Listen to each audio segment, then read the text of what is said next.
Vamos a la palabra de Dios, la carta de Pablo a los Colosenses en el capítulo 2.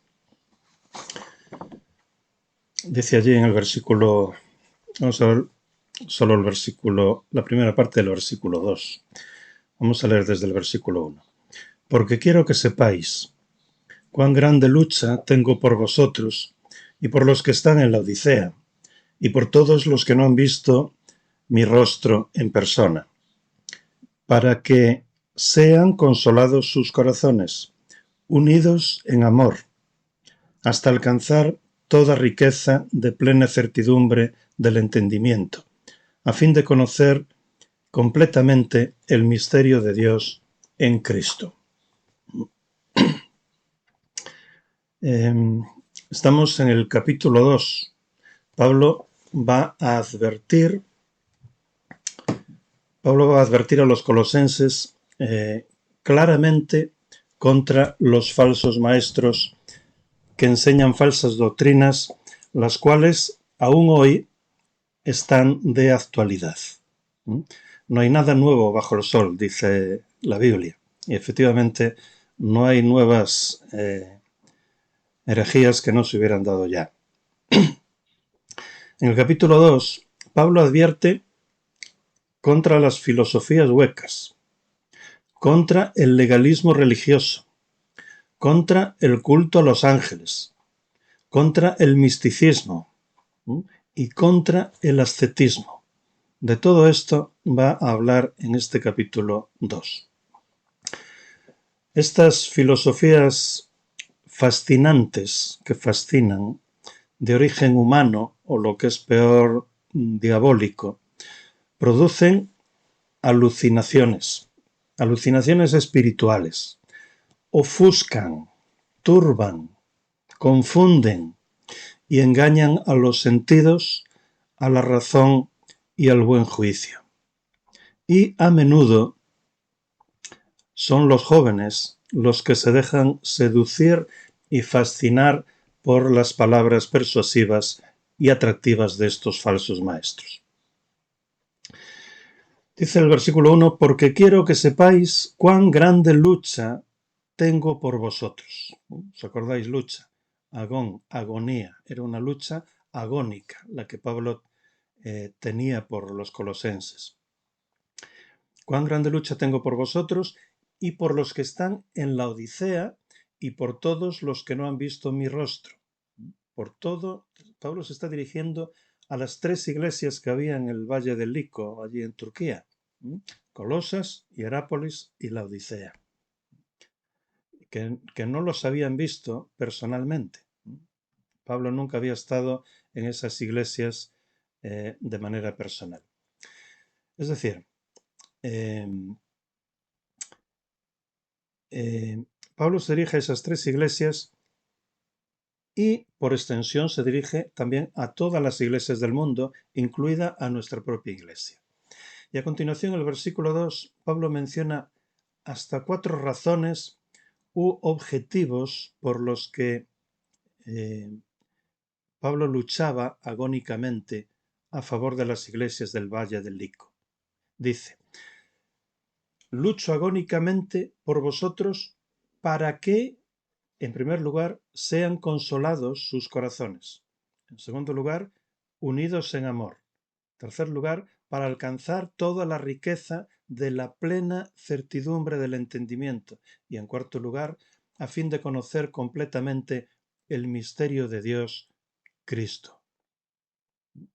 Es decir, Pablo luchaba agónicamente para que sean consolados sus corazones, para que estén unidos en amor, para que alcancen toda la riqueza de la plena certidumbre del entendimiento y, en cuarto lugar, para que conozcan completamente el misterio de Dios, que es Cristo, para que conozcan completamente a Cristo. Antes de entrar a considerar cada una de esas 4 razones, decir que pueden parecer cosas muy distintas, ¿no? Pero no debe sorprendernos, porque el crecimiento espiritual es un crecimiento orgánico. en el que el crecimiento de una parte o de una virtud hace crecer a las otras. Somos como vasos comunicantes. Eso se puede ilustrar bien con el crecimiento de un niño recién nacido. Un niño recién nacido sano no le crece primero la cabeza, después los brazos y finalmente le empiezan a crecer las piernas, sino que todos los miembros crecen al unísono, en proporción y en armonía. Pues lo mismo sucede en la vida espiritual, hermanos. No es cuestión de que crezca primero la fe, después el amor, después la esperanza. No. Todos los valores espirituales se desarrollan simultáneamente, en proporción y armonía. Dicho esto, pasamos a la primera razón por la que Pablo luchaba tan intensa y agónicamente para los colosenses. Dice, para que sean consolados sus corazones. Para que sean consolados sus corazones. Habla de corazones. Corazones, parece que el corazón tiene aproximadamente el tamaño de un puño. Habla de corazones que tienen que ser consolados, alentados, fortalecidos. Así que en primer lugar tenemos que ver lo que significa eso de corazones y en segundo lugar lo que significa eso de consolados. Para los antiguos, el corazón del hombre era el centro de su ser, de su hombre interior, de su alma. Era la parte más profunda de la personalidad. Lo que el hombre es en realidad es lo que hay en su corazón. El corazón es la sede de los pensamientos y de la voluntad, más que de las emociones. En el corazón es donde el hombre trama el bien o trama el mal, de donde procede el amor o la rebeldía contra Dios. Para los judíos, las emociones no estaban en el corazón, como nosotros decimos. Para ellos, las emociones estaban en las entrañas, es decir, en la barriga, en los intestinos. Y no andaban muy descaminados, porque cuando sufrimos una fuerte impresión o cuando estamos muy nerviosos, con frecuencia se nos descompone el aparato digestivo, ¿verdad? Para los judíos y en la Biblia, el corazón era el ser interior, el centro de la vida. Dice en Proverbios 4:23, sobre toda cosa guardada, ¿qué? Guarda tu corazón, porque de él mana la vida. En el corazón era donde estaba el pensamiento, las creencias, las convicciones. Dice el Salmo 53:3, dice el necio, ¿dónde? En su corazón. No hay Dios. No lo dice en su cabeza, lo dice en su corazón. El corazón es el asiento de la fe en la Biblia. Romanos 10, 9 y 10. Si con tu boca confesares a Jesús como Señor y creyeres en tu corazón que Dios lo levantó de los muertos, serás salvo. Porque con el corazón se cree. Dice que no se cree con la cabeza, se cree con el corazón. Con el corazón se cree para justicia y con la boca se confiesa para salvación. Por tanto, donde hay una fe débil, hay un corazón turbado. Mientras que donde hay una fe fuerte, ahí el corazón está firme y sosegado. Por eso dice en Juan 14:1, no se turbe vuestro corazón. Creed en Dios, creed también en mí. Así pues, pedir que los corazones de los colosenses sean alentados es igual que pedir que su fe sea afirmada. Los colosenses necesitaban fortalecer su fe frente a los ataques doctrinales de los falsos maestros. Pablo sabe que el corazón del ser humano es voluble, débil, frágil. Por eso lucha agónicamente por los colosenses, pidiendo que el Señor fortalezca su fe ante los ataques del maligno a través de aquellos falsos maestros. Bien, ya vimos lo que significa corazón en la Biblia. Y ahora Pablo dice que los corazones de los colosenses necesitan ser consolados, para que sean consolados sus corazones. Consolados. La palabra griega que se traduce aquí por consolados es parakaleo, que quiere decir unas veces consolar, otras exhortar, otras alentar y otras fortalecer. Pero siempre incluye la idea de capacitar a una persona para que afronte con confianza y coraje alguna situación difícil. Este verbo, parakaleo, significa literalmente llamar al lado de, traer al lado de, parakaleo. En el griego clásico se hace uso de esta palabra al narrar la historia de un regimiento del ejército griego que había caído en un completo desánimo y desaliento. Entonces el general envió a un alto mando del ejército para dirigirles unas palabras a esos hombres desalentados con el fin de devolverles el valor y prepararlos de nuevo para actuar como héroes. Eso es lo que parakaleo significa en este pasaje: consuelo, aliento y fortaleza. El gran Paráclito, el consolador con mayúsculas, el consolador por excelencia, enviado por el Padre a nuestro lado, ya sabéis cuál es, ¿verdad? El Espíritu Santo, nuestro Paráclito, nuestro consolador, quien está a nuestro lado para consolarnos, alentarnos y fortalecernos. A veces para exhortarnos y reprendernos, y otras veces para confortarnos y consolarnos y enseñarnos.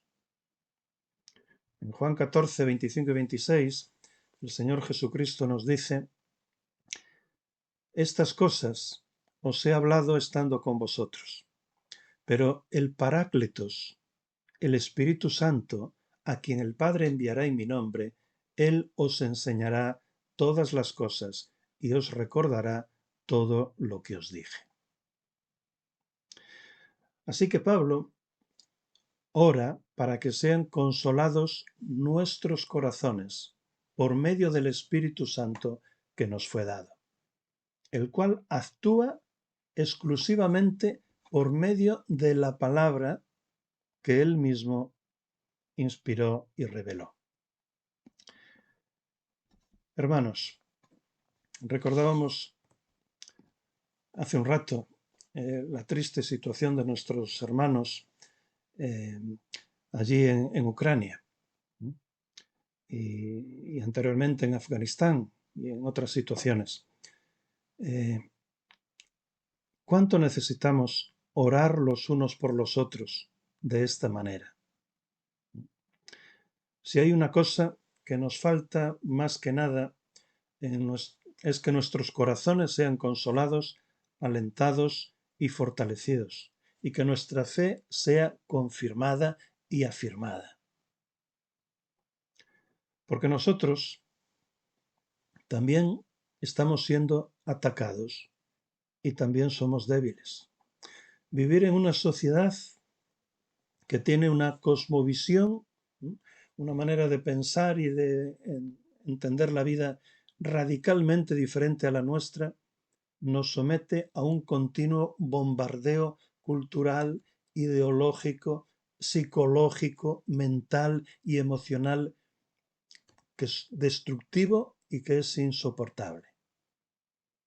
mantenernos firmes en la fe en medio de tal oposición y tales tentaciones, y teniendo además que cumplir con una gran comisión que nos supera, acaba agotándonos y desanimándonos a todos, aunque no haya guerra. En algún momento todos pasamos por dudas, hundimientos, crisis y periodos de desánimo. ¿Qué os voy a decir? Es entonces cuando debemos de poder contar con el aliento de nuestros hermanos, con su intercesión ante Dios y con el gran Consolador, el Paráclito, el Espíritu Santo, que no solo está a nuestro lado, sino que está en nuestro propio interior. Hermanos, el ser humano fue creado para tener una perfecta relación con Dios y los unos con los otros. Pero una de las consecuencias del pecado es la soledad. Nos ha distanciado a los unos, no solo de Dios, sino a los unos de los otros. Muchas veces, aun cuando estamos físicamente acompañados, nos sentimos solos en nuestro interior, ¿verdad? Pero aún en este mundo triste, los cristianos podemos paliar los efectos de la soledad, porque debemos poder contar los unos con los otros. Y en nuestro interior reside permanentemente el Paráclito, el gran Consolador, el Espíritu Santo, Dios mismo en toda su plenitud. La segunda razón por la que Pablo luchaba tan agónicamente por las iglesias del Valle del Lico era para que estuvieran unidos en amor. Unidos en amor, dice nuestro versículo 2. Es una oración corta y unidos en amor. En ella se nos habla de dos cosas. Se nos habla del amor y se nos habla de la unidad. Amor y unidad. Empecemos por el amor. Si alguien nos preguntara ¿cuál es la cualidad más importante que un anciano o un obrero del Señor debe tener? ¿Qué diríamos? Quizás uno diría, pues, su preparación y su inteligencia. Otro, su capacidad de dirigir a una iglesia. Otro, su competencia para enseñar y predicar.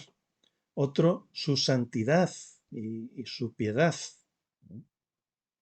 Pero, aunque todos estos son elementos importantes, el ingrediente fundamental en la vida de todo anciano y obrero del Señor Jesucristo es el amor por la Iglesia. Nadie puede amar y servir al Señor Jesucristo sin amar a su Iglesia. Nadie puede decir que te ama a ti y que odia a tu esposa. No se puede amar a la cabeza y despreciar al cuerpo.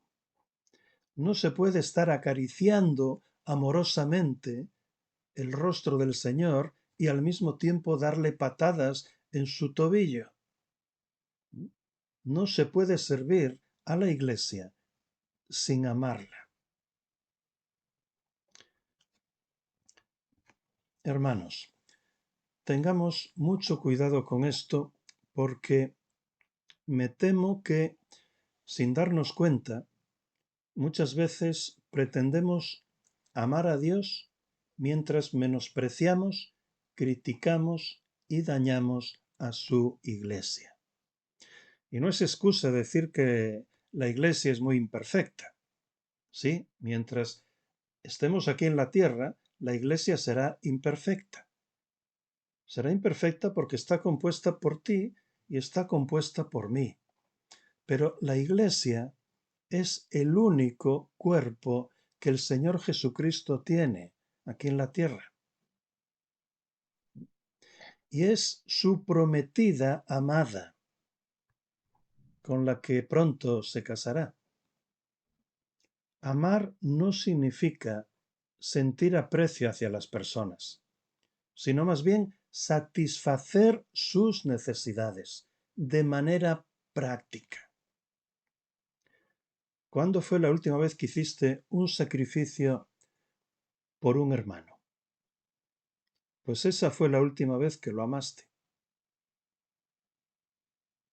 El amor es ante todo, hermanos, una acción que puede ser acompañada o no por las emociones, pero es ante todo una acción y muchas veces una acción sacrificial.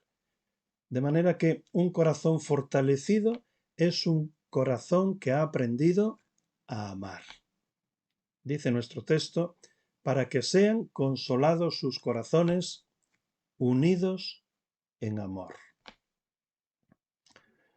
Consideremos el ejemplo del amor de Jesús, nuestro Maestro, nuestro modelo por antonomasia.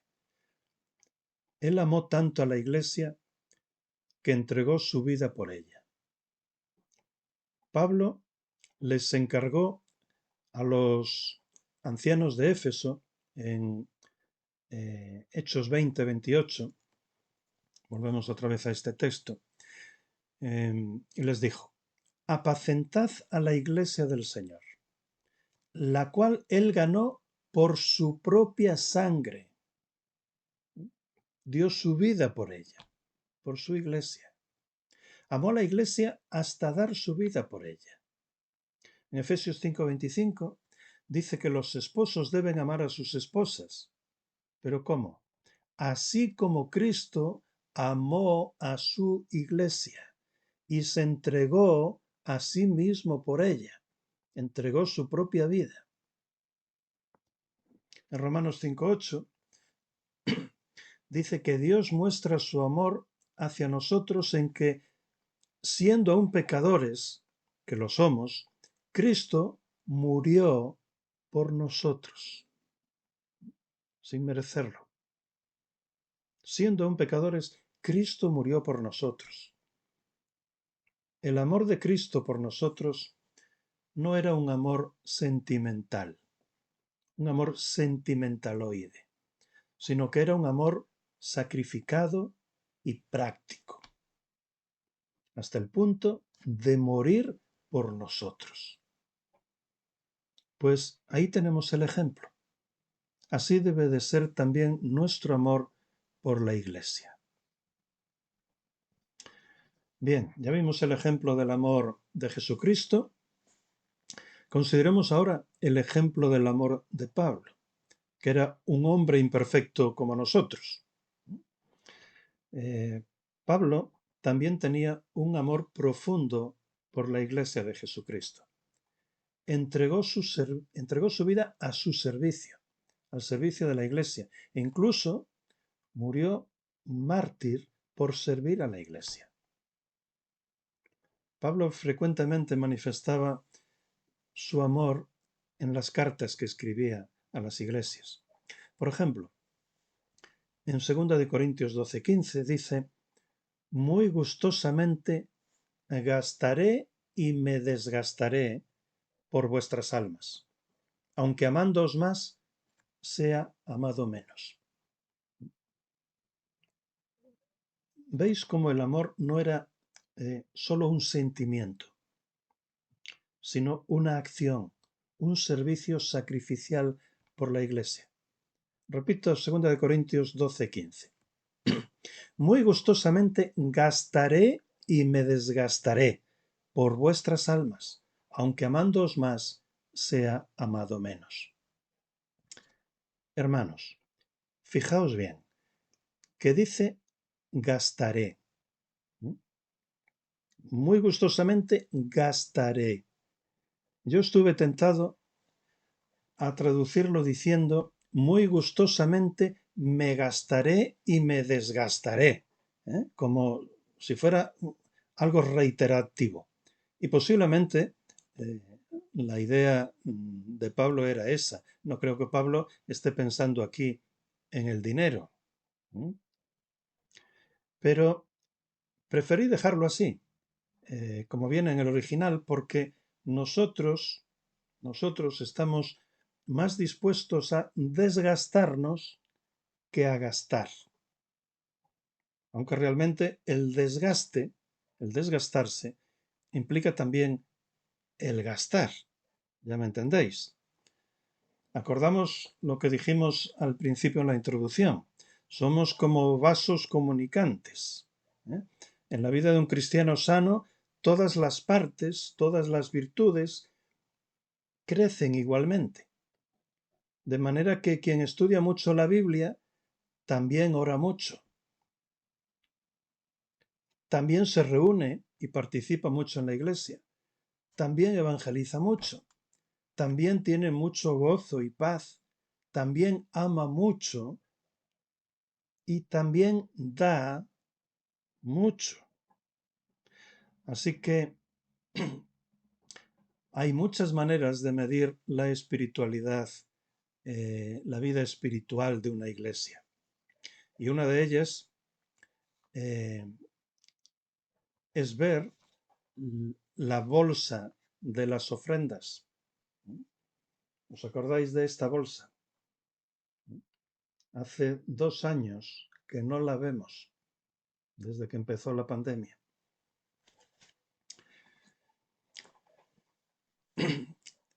Hay muchas maneras de medir la vida espiritual de una persona, y una de ellas es ver cuánto se sacrifica en dar. Fijaos que no digo cuánto da, sino cuánto se sacrifica en dar. No hablo de la cantidad, sino del sacrificio. Porque acordaos de aquella pobre viuda que tan solo dio 2 blancas y fue, sin embargo, muy apreciada y alabada por el Señor Jesucristo. Hermanos, Dios no necesita nuestro dinero, ni nuestras oraciones, pero el dar es un medio de gracia, es un canal a través del cual fluye la gracia de Dios, es un ejercicio espiritual por el cual somos bendecidos y fortalecidos por Dios. Así que repito 2 Corintios 12:15. Muy gustosamente gastaré, dice Pablo, y me desgastaré por vuestras almas, aunque amándoos más, sea amado menos. El amor de Pablo era generoso y desprendido. Gastaba y se desgastaba sin esperar nada a cambio, y muchas veces recibiendo mal por bien. Pero tenía los ojos puestos en Jesús, su Señor, a quien servía y de quien esperaba oír aquellas maravillosas palabras: bien, buen siervo y fiel.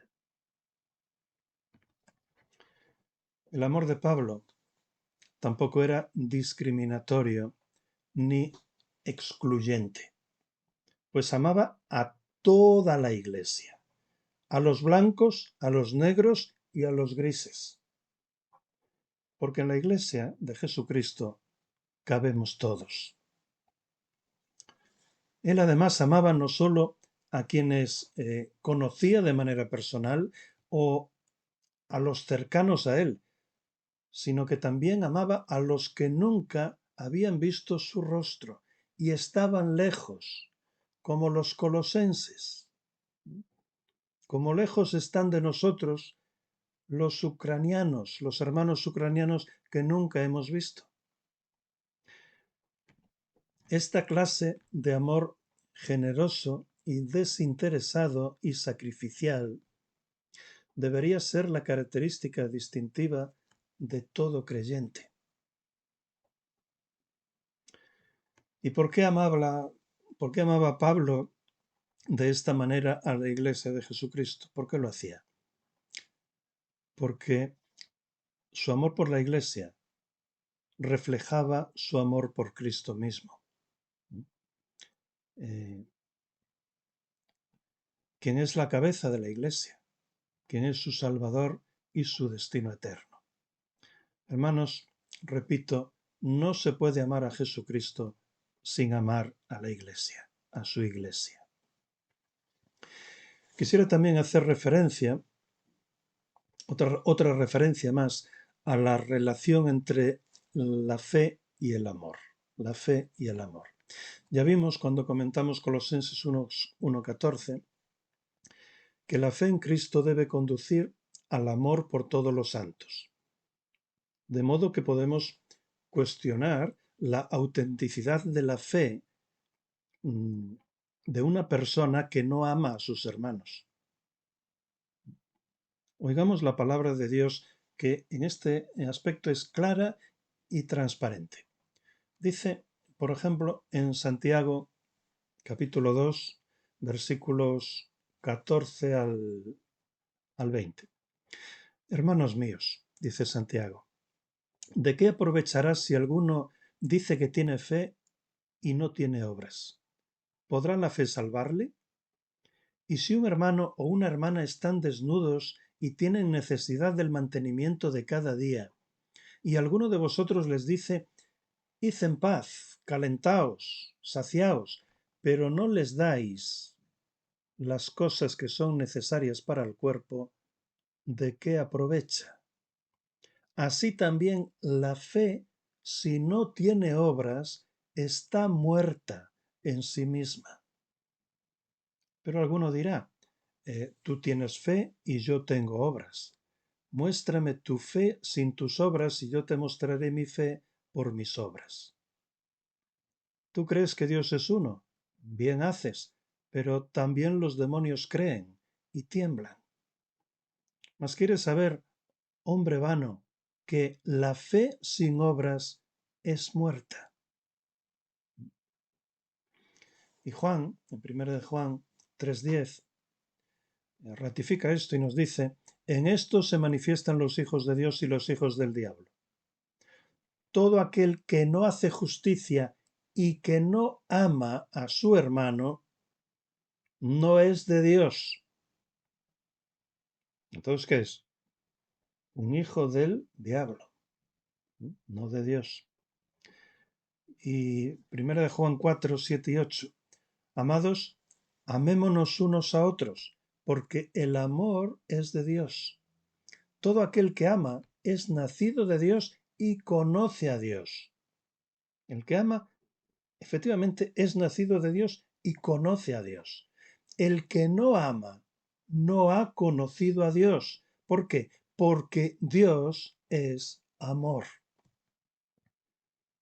Y un poquito más adelante, en 1 de Juan 4, 20, 21, insiste, si alguno dice yo amo a Dios y aborrece a su hermano, es mentiroso. Pues el que no ama a su hermano, a quien ha visto, ¿cómo puede amar a Dios a quien no ha visto?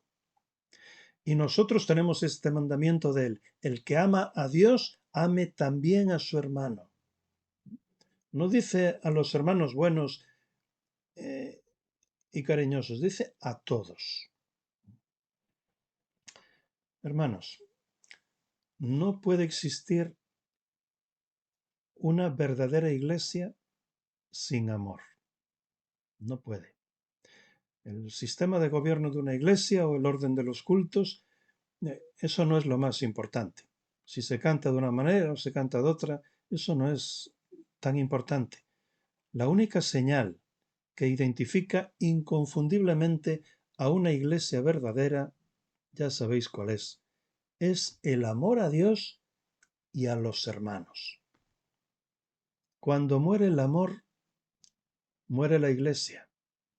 No hay vida, no hay iglesia. Es puro teatro. Nos engañamos a nosotros mismos y vivimos en una falsa ilusión de realidad. Triste. Hemos entrado por la puerta ancha y no por la estrecha. Y ya sabéis a dónde lleva la puerta ancha. Bien, hemos hablado del amor.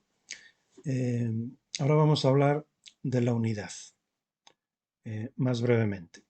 Dice el versículo 2, unidos en amor. Unidos en amor. Es cierto que el error doctrinal nos divide y, si es grave, debe de dividirnos. No podemos caminar juntos si no estamos de acuerdo en las grandes verdades de la revelación divina. Pero lo contrario no es necesariamente cierto. Es decir, podemos creer todos lo mismo sin estar unidos. Porque el cemento que une a las piedras vivas del edificio de la Iglesia es el amor. Unidos en amor. El cimiento de la Iglesia es la doctrina, la palabra de Dios. Pero lo que une a las piedras vivas construidas sobre el cimiento de la Iglesia es el amor. Por eso nos va a decir en Colosenses 3:14, y sobre todas estas cosas, el amor, vestíos de amor, el cual es el vínculo de la perfección o el vínculo perfecto, el amor. Hermanos, se suele decir que la unidad hace la fuerza. Y es verdad. Por eso dice en Eclesiastés 4:12, y si alguien prevalece contra uno, dos lo resistirán. Y cordel de 3 dobleces no se rompe pronto. Si queremos salir victoriosos en la lucha contra el enemigo, debemos de presentar un frente unido sobre la fe verdadera y perseverar en el amor fraternal. Un frente unido sobre la correcta palabra de Dios, sobre la doctrina fundamental y perseverar en el amor fraternal. Al mismo tiempo, la unidad y el amor de la Iglesia es un testimonio para el mundo. Es el testimonio que debe de respaldar las palabras del Evangelio. No es suficiente con el testimonio de la unidad y en el amor. Hay que proclamar la verdad del Evangelio con la boca, con palabras. Pero tampoco es suficiente la proclamación de las palabras si no están respaldadas por el testimonio de unidos en amor. Juan 17:21 nos dice que todos sean uno, como tú, Padre, en mí y yo en ti, que también ellos estén en nosotros. ¿Para qué? Para que el mundo crea que tú me enviaste. Es decir, que todos sean uno para que el mundo crea. Juan 13:35, en esto conocerán todos que sois mis discípulos, si tuviereis amor los unos a los otros. Unidos en amor, dice nuestro texto. El amor y la unidad como testimonio al mundo. El amor y la unidad deben de respaldar las palabras del Evangelio. Si no, serán palabras huecas. Por último, decir que la humildad es la llave que abre la puerta del amor y de la unidad. La humildad. El orgullo y la vanidad y la codicia dividen y destruyen la unidad y el amor. La humildad es la llave que abre la puerta del amor y de la unidad. Por eso, leamos una vez más ese grandioso pasaje que encontramos en Filipenses, capítulo 2, versículos 1 al 8, donde el propio Hijo de Dios es nuestro modelo de humildad, nuestro modelo de amor y nuestro modelo de unidad, también con el Padre y con el Espíritu. Dice allí, por tanto, si hay alguna consolación en Cristo, si algún consuelo de amor, si alguna comunión del Espíritu, si algún afecto entrañable, si alguna misericordia, completad mi gozo. ¿Cómo? sintiendo lo mismo, teniendo el mismo amor, unánimes, con una sola alma, sintiendo una misma cosa. Nada hagáis por contienda o por vanagloria, antes bien con humildad, aquí está la humildad, estimando cada uno a los demás como superiores a él mismo, no mirando cada uno por lo suyo propio, sino cada cual también por lo de los otros. Y ahora viene el ejemplo, versículo 5. Haya por tanto en vosotros este sentir que hubo también en Cristo Jesús, el cual, siendo en forma de Dios, no estimó ser igual a Dios como cosa a que aferrarse, sino que se despojó a sí mismo, tomando forma de siervo, hecho semejante a los hombres, y estando en la condición de hombre, se humilló a sí mismo, haciéndose obediente hasta la muerte y muerte de cruz. Amén.